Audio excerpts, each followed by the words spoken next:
मित्र नमस्कार. निसर्ग सेवा गटाच्या दररोज एक रोप लागवड चळवळीत आजचा अखंड 1452वा दिवस. आणि मित्र हो, आज आपण सिद्धेश्वर महादेव मंदिराच्याच पायथ्याशी असलेल्या या शेतामध्ये आपण भेट देण्यासाठी आलेलो आहोत आणि या ठिकाणी लागवड केलेल्या रोपांची आपण माहिती घेणार आहोत. तर आज आपण या सिद्धेश्वर महादेव मंदिराच्या पायथ्याशी असलेल्या शेतकरी आदरणीय शंकररावजी बालाजीरावजी घोडके यांच्या शेतामध्ये लागवड केलेल्या रोपांची आणि त्यांनी जगवलेल्या रोपांची पाहणी करून प्रत्यक्ष आपणासुद्धा दाखवून पाहणी करण्यासाठी आपण या ठिकाणी आलेलो आहोत. आणि आज आपण प्रत्यक्ष शेतकऱ्याची सुद्धा भेट घेणार आहोत. आपण प्रत्यक्ष शेतकऱ्याची भेट घेणार आहोत. नमस्कार. निसर्ग सेवा गट पानभोशी यांच्या अंतर्गत 25 सप्टेंबर 2024 1000 दिवस झाल्यानिमित्त सर्व गाव परिसरामध्ये 1000 रोपाची वाटप केलेलं आहे. 10,000 रोपायचं वाटप केलेलं आहे. तिथलेच काही रोपं इथं लावलेले आहेत मी. आणि रोपं बी लावून न थांबता आणखी आरोग्य सेवेसाठी शिबिर ठेवण्यात आलं होतं. तर शिबिर नुसतं नाही ठेवलं, त्याच्यासोबत मेडिसिनसुद्धा देण्यात आलं गावातील आजूबाजूच्या लोकांना.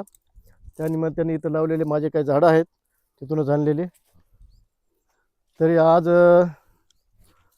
1452वा दिवस. आज 1452वा दिवस अखंडपणे रोज एक रोप लागवड या महादेव सिद्धेश्वर मंदिर पानभोशी या ठिकाणी होत आहे. तिथूनच हे केलेले रोपं माझ्या शेतामध्ये मी लावलेले आहेत. आणि हे पेरूसुद्धा हे लागत आहेत. या मित्र नमस्कार. आता आपण पाहतोय आपण प्रत्यक्ष शेतकऱ्यांच्या बांधावर येऊन शेतकऱ्यांची प्रत्यक्ष भेट घेतोय.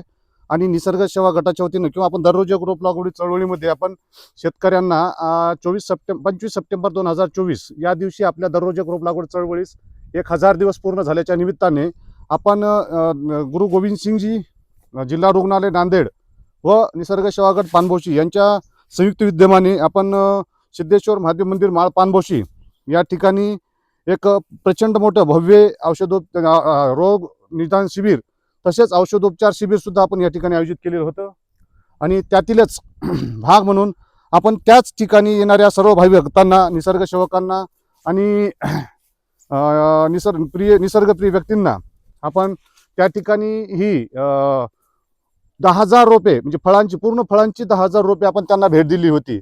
त्यांना तिथं सिद्धेश्वर मंदिरानंतर मंदिराच्या ठिकाणी सोरूची भोज तसेच आपण प्रत्येक गरजूंना, रुग्णांना आलेल्या ठिकाणी सर्वांना आपण प्रत्येकांना आपण फळाचे वेगवेगळ्या फळाचे आपण त्या ठिकाणी रोप दिलेली होती. त्यामध्ये आपण त्यांना पेरूची रोपं दिली होती. तर काही ठिकाणच्या शेतकऱ्यांना पेरूच्या रोपा ह्यांना आता फळं यायला लागली. ते प्रत्येक ठिकाणी आता फळं यायला लागली. प्रत्येक जण आता फळं आता ज्या ठिकाणी जातो त्या ठिकाणी फळं आणि हे रोप जांभळीचे रोपं दिलेले होते. आता सिद्धेश्वर महादेव मंदिरावर सुद्धा एवढ्याले मोठाले रोपं झालेत. हे सिद्धेश्वर महादेव मंदिर आणि त्याच्याच पायथ्याशी हे झाडे बघा जे प्रचंड आणि माळाच्या पोटावर म्हणजे काळ्या मातीमध्ये सुद्धा होणार नाहीत असे ह्या ठिकाणी आपण रोपं दिलेले आहेत. आणि हे बघा झाडे कशी सुंदर वाढलेली आहेत. आणि शेतकऱ्यांना प्रत्येकांना हे झाडं लावून अत्यंत लेकराला जपल्यासारखे असे झाडं जपले आहेत.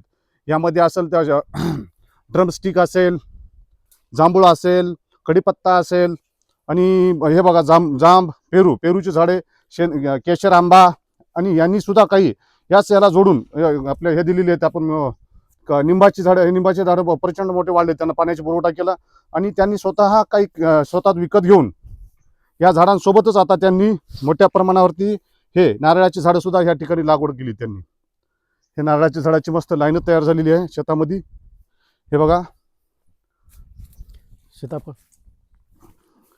यानंतर आपण या चळवळीमधून यांनी साधारण या धुऱ्यावरती हे शेत नाही शेतीच्या धुऱ्यावरती त्या मोठ्या बांध्यावरती बघा आपण दिलेले झाडं लावलेले आहेत. आणि झाडं प्रत्येक हे जांभळीचं झाड साधारण एक 10-15 फुटाच्या दरम्यान जांभळीचं झाड गेलेलं आहे. ह्याला निंबोणीच्या झाडाला निंब सुद्धा लागत आहेत. आणि निसर्ग सेवा म्हणजे आपण दररोज एक रोप लागवड चळवळीत एक रोप लागवडच करत नाहीत, तर प्रत्येक लोकांना दिलेली भेट लोक आता स्वतः जगवत आहेत पाणी पुरवठा करून. आणि यामध्ये बघा लहानात लहान झाडं, हे कडीपत्त्याचे झाड, सागवान, शेवगा, हे नारळ, हे बघा जांभळीचं झाड, वेगवेगळ्या प्रकारचे आपण या ठिकाणी त्यांना रोप आपण पुरवठा केलेला आहे. आणि लोक आनंदाने आता रोप हे करत आहेत. या माळा सिद्धेश्वर महादेव मंदिराच्या ह्या पायथ्याशीच अत्यंत खडकाळ जमिनीवरती या शेतकऱ्यांनी प्रचंड मेहनतीने ही झाडं जगवलेली आहेत. त्याबद्दल त्यांना आपण म्हणजे प्रश्न विचारू, म्हणजे यांच्यापासून लोक प्रेरणा घेतील. आपणास हे झाडं मिळाल्यानंतर आपल्याला कसं वाटलं, का जगवण्याची काय प्रेरणा निर्माण झाली? असं झालं की निसर्ग सेवा आम्ही झाडं लावत असताना महादेव मंदिर तिथं बघून प्रत्येक शेतामध्ये बी लावा वाटलं, असं आम्हाला प्रेरणा मिळाली की निसर्ग सेवाकडं करून की आपणही शेतामध्ये लावा. आणखी असेच रोपं जवळपास शेतकऱ्यांनी ते माळावरती तर 10,000 लावलेच, पण आजूबाजूला शेतामध्ये जवळपास गावामध्ये 70 ते 1 लाखाच्या आसपास वृक्ष लागवड झालेली असं. या ठिकाणी शेतकऱ्यांच्या म्हणजे आपण तोंडूनच ऐकू आपण झाडं म्हणजे कशी कशी जगवली आणि काय काय कसं काय काय केली त्यांनी मेहनत. हे नारळाचे झाडं लावले आहे, पेरूचे झाड आहे, पुन्हा ह्याला हे ड्रीप केलेली आहे बघा. प्रत्येक झाडाला ड्रीपने या विहिरीचं पाणी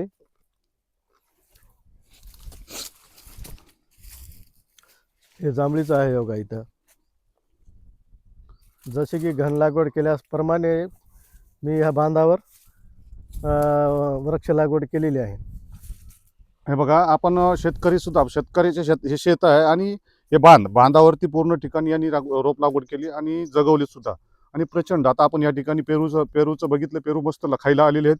त्याच्यानंतर यांनी त्यांच्या शेतामध्ये सुमारे 400 ते 600 रोप आपण सीताफळाचे लावलेत. ते बी कशामुळं, कमी पाण्यामध्ये दुष्काळ परिस्थितीमध्ये जगणारे, या कंधार तालुक्यामध्ये अत्यंत कमी पाऊस असतो आणि ह्या परिस्थितीमध्ये जगणारे त्यांनी सुद्धा काही झाडं लावली आहेत. आपण त्या झाडांची सुद्धा माहिती घेऊ. सदर शेतकऱ्यांनी आता आपण त्यांच्या शेतामध्ये लागवड केलेल्या या सीताफळाचे म्हणजे अत्यंत कमी पाण्यामध्ये जगणारे आणि कंधार आणि लोहा तालुक्याची ओळख असलेले हे सीताफळ, म्हणजे महाराष्ट्रामध्ये कंधारची एक वेगळी ओळख सीताफळामुळे निर्माण झाली. कारण अत्यंत कमी पाण्यामध्ये जगणारे यांनी शेतामध्ये सुमारे 600 वृक्ष या ठिकाणी लागवड केलेली आहेत. त्याबद्दल त्यांची माहिती घेऊ आपण, कशी कशी लागवड केली, निसर्ग सेवा गटाचं याच्यामध्ये काय काय सहकार्य लाभलं ते सगळं आपण त्यांच्याकडून सहकार्य घेऊ. दररोज रोप लागवडीचं बी सहकार्य काय लावलं, काय प्रेरणा, कशी त्यांची दररोज रोप लागवड चळवळीतून काय प्रेरणा घेतली ती सुद्धा आपण यांच्याकडून माहिती घेऊ. मी निसर्ग सेवाकडून अशी प्रेरणा घेतली आहे की सीताफळ लागवड केलेली आहे. जवळपास 400 झाडं आहे माझ्याकडे. हे कृषी विभागाकडून सहकार्याने, कृषी विभागाच्या सहकार्याने ही सीताफळाची बाग मी तयार केली आहे आणि अत्यंत कमी पाण्यामध्ये हे बाग जोपासलेली आहे. किती बाय किती बरं अंतरावर लावले? आणि हे अंतर आहे 15 बाय 15. 15 बाय 15. याच्यामध्ये कोणतं आंतरपीक वगैरे घेता तुम्ही? काही आंतरपीक सोयाबीन घेतो. सोयाबीन म्हणजे दुसरं पीक काही असं? दुसरं असं काही नाही घेत याच्यात असं. तर आपण ह्या वृक्ष लागवडीची प्रेरणा कशामुळे घेतली आणि हेच का निवडली तुम्ही इथं, म्हणजे प्रजात किंवा सीताफळ लावण्यासाठीच का निवड केली? असं झालं की निसर्ग सेवा गटामार्फत रोज एक रोप लागवडवारी आपल्या सिद्धेश्वर मंदिर इथं पायथ्याशीच आहे, तिथं रोज लावित गेले. तिथं बघत असताना तिथं लावायला आम्ही सहकार्य केलं आणि तेच बघून आम्ही त्याचीच प्रेरणा घेऊन इथं मी माझ्या शेतामध्ये वृक्ष लागवड केली आणि हे सीताफळाची बाग हे कृषी विभागाच्या सहाय्याने हे घेतलेले आहे. म्हणजे यापासून काही उत्पन्न तुम्ही आता घेतलेलं आतापर्यंत काही नाही, तयार सुरुवात झाली नाही फळ यायला? यावर्षी ही सुपर गोल्डन जात आहे. ही यावर्षी बहार घेतला होता, पण ह्याच्यामध्ये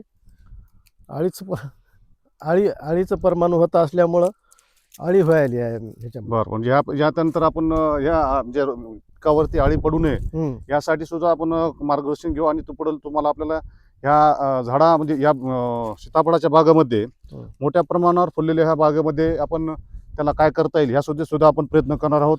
तसेच यांच्यापासून आपल्या सर्वांनी वृक्ष लागवड करावी याची प्रेरणा घ्यावी आणि झाडे लावा, झाडे जगवा हा संदेश यांनी दिलेला आहे आणि प्रचंड मेहनतीने त्यांनी ही रोपे जगवलेली आहेत.